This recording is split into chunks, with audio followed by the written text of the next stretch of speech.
We actually began our meeting earlier and then went to a work session. So we are up to, please join me in the pledge. Allegiance to the flag of the United States of America and to the republic for which it stands, one nation, under God, indivisible, with liberty and justice for all. All right, thank you. May I have a motion to adopt this agenda as presented to us? So moved. Oh, excuse me. Second. May I have a roll call? Mr. Farah, Yes. Mr. Thomas. Yes. Mrs. Zoller, Yes. Mr. Valesky. Yes. Mr. Lee. Yes. No recognition of the public, correct? All right, we'll move on to committee reports, of which we are also no committee reports being summer, with the exception of facilities. Would you like to? Sure, I'll start and then anybody can jump in on things I missed. There's been so much happening. Each day it could look differently, honestly, because of the great progress going on. So I'll just share that overall, again, the progress has been wonderful. And being on schedule has been great this summer. Again, the work that happens each day is amazing. In Hilltop specifically, over the last month, some big things have happened. The building pad has been completed. The exterior footers as of a week ago were 95% complete at that point. If you've been watching the construction, you've seen that it's gone vertical. And so with the cafeteria and gym, the blocks are constructed and it's growing to the top height of what we'll see in the end. They are installing the underground stormwater detention systems at this time, and the district is planning for an on-site community update, which we are very excited about. Just inviting community members to the site, just outside the fence, to hear from district staff, construction staff, our architect, and hear about all the things that are happening right now. So we think that'll be fun. Cool. With regard to Elm. The Presbyterian Church of Wyoming is set up and it's ready to go for our teachers to come in and prepare their classrooms. So that's a big accomplishment. That has allowed Elm demolition to happen. So that began on July 6th. And that has been a very quick process. Late last week, they were working on the slab of the foundation and removing all of that. And so that might be done today. I'm not sure, but it's been going very quick. Bricks have gone quickly too. I think a lot of bricks are out in the community. I think everyone who wants one has one. I think. Resale market, how's that going? Yeah, that might be. No one telling me that. And so, also with Elm, we're excited to share a groundbreaking event pretty soon. Just like we did Hilltop, we'll kick that off with a lot of enthusiasm. So excited about that. And then Vermont, the design process is still moving along. Just recently the district presented the plans to the Wyoming Planning Commission. All great conversations, all moving along in a positive way. So excited about the progress with each of our buildings. Good. All right, good. Thank you. Thank you. All right, then I'm going to move on to the Board of Education report. We have a first read tonight on Policy 5200 attendance. Since this is a first read, could one of you give me an explanation for us all? I'll share. It's really an updated policy that better aligns with how Department of Education and Workforce and their model policy, which changed this past year. And the focus really is on shifting from a position where we are responding to truancy after the fact to trying to be more proactive and support families in having their students attend school on a regular basis. Probably one of the biggest shifts that people will recognize in the policy is we're moving away from calling out excused or unexcused absences. Absences are absences, and we're just trying to minimize those in any ways that we can, again, and doing that through supports for families and supports for students through our MTSS structure. Okay. So I should actually ask Gina to talk about it. She would always be prepared to talk about that. Did I miss anything? No, I think that's spot on. Just really Sorry. Just Oh, the main thing is, just that it's about really collecting the data more for our use to help families make sure that they are able, to the best of their ability, to get their kids in school. Because we know that that is Right. where they need to be in order to access the great things happening in our classrooms. Okay.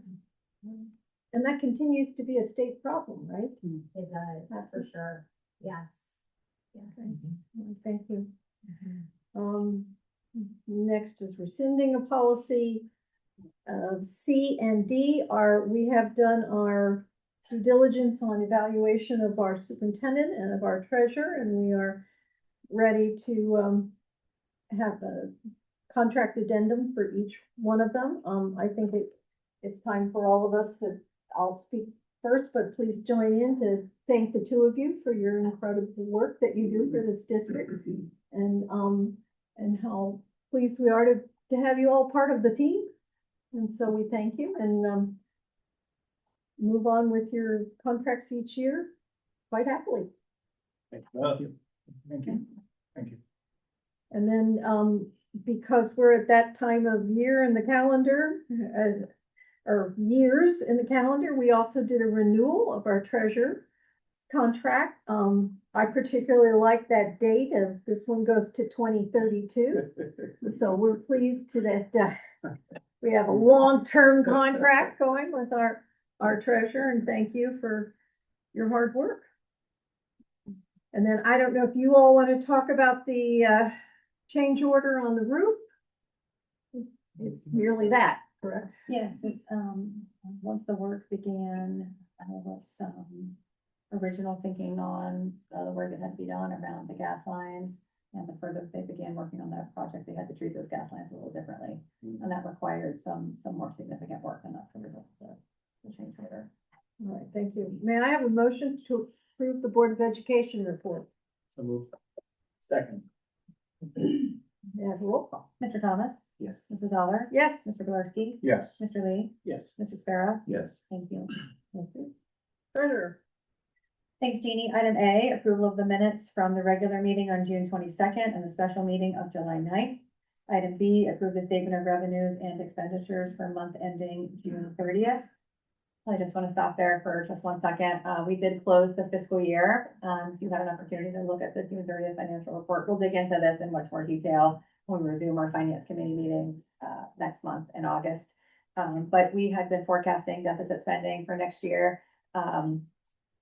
We just barely did not deficit spend. I think we were to the good just a couple $1,000s. Yes, but that in itself is And that in and of incredible. itself is Wow. a favorable position compared to the forecast. That was due to really just incredible strong collection of our income tax last year. You remember that it was, just shy of a 15% increase from the year before. And then also we had some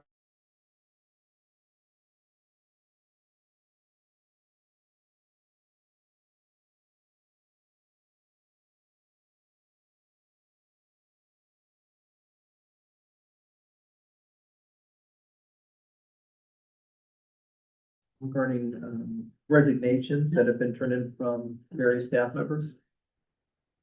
Okay. Yeah, we lost the Wi-Fi. That's. What's still looking at me? I just got it, that's fine.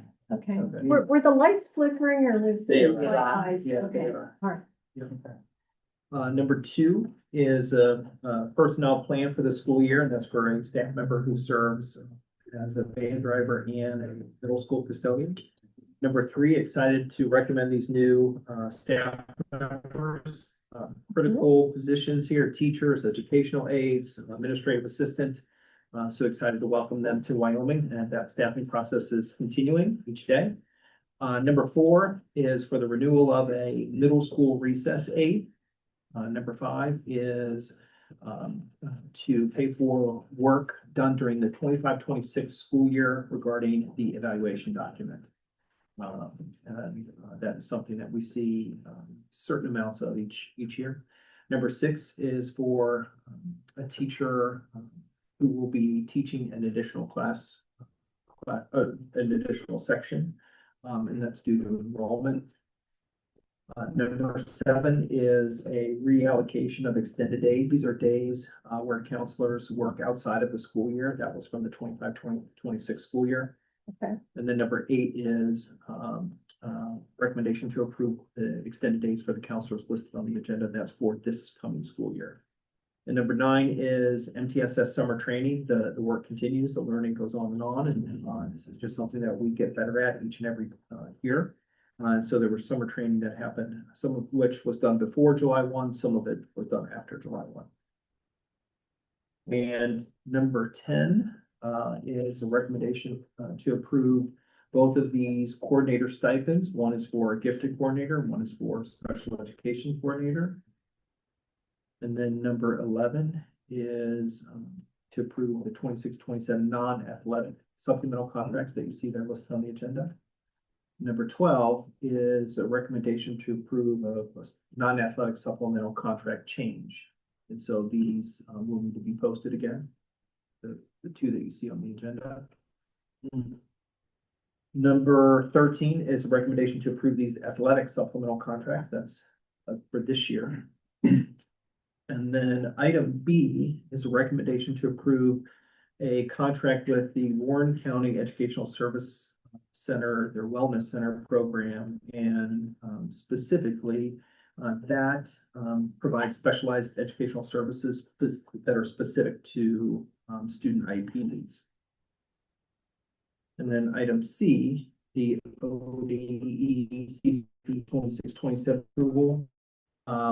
This is it is the process that districts use to apply for federal funds to support students, and it's they're funds that we use to satisfy certain federal requirements, and really it's aligned with our goals.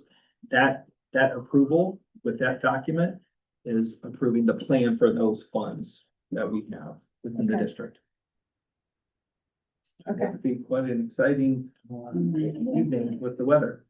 Item D is a recommendation to approve the 26-27 DPIA. So this is Disadvantaged Pupil Impact Aid Plan and Success and Wellness Plan. And so connected to this, Ohio requires district to develop a plan for the use of state funds. And this plan addresses student wellness, academic interventions, and other barriers to learning that students may have. And so it details how those funds are going to be utilized within the district. And then item E is a recommendation to approve the sub rates that we've established for the Center for Collaborative Solutions. Okay. And I think that's it. My computer's not working, but I think that's it. I had a few questions. Yes. First, on the stipends for the gifted and special education coordinator, what are those intended for? You'll speak to that? I can speak to that. So, our gifted coordinator is the person that helps to oversee all of our written education plans for our students who are gifted, and that amounts to over 700 of our students. And there are pretty rigorous expectations in place from the state now that has almost like a little miniaturized IEP, if you will, for each of those students based on Ohio learning standards. So she helps to coordinate all of that, as well as our acceleration plans, which because more than half of our population here, it has a gifted identification. We often have conversations about single subject or full grade acceleration. And she helps to manage those pretty stringent processes for our district. And to do that, you have to have a gifted endorsement as part of your licensure. And so that is the way that we are able to fulfill that requirement. Right, okay. And then for the special education coordinator, so Sarah Neiswanger has that role for us currently. Her role is actually multifaceted. She is the case manager for all of our students who are on the scholarship.